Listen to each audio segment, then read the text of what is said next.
for sharing only. Ayan, nandito ako ngayon sa Guimaras Windmill. Ayan, gandang lugar.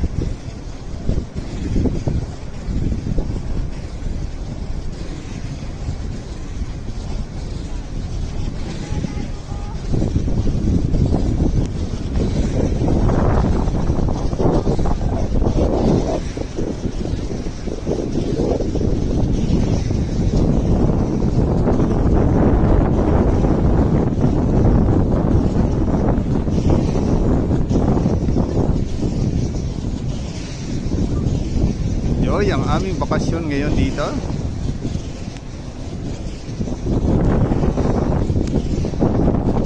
Ayan, thanks for watching and God bless everyone.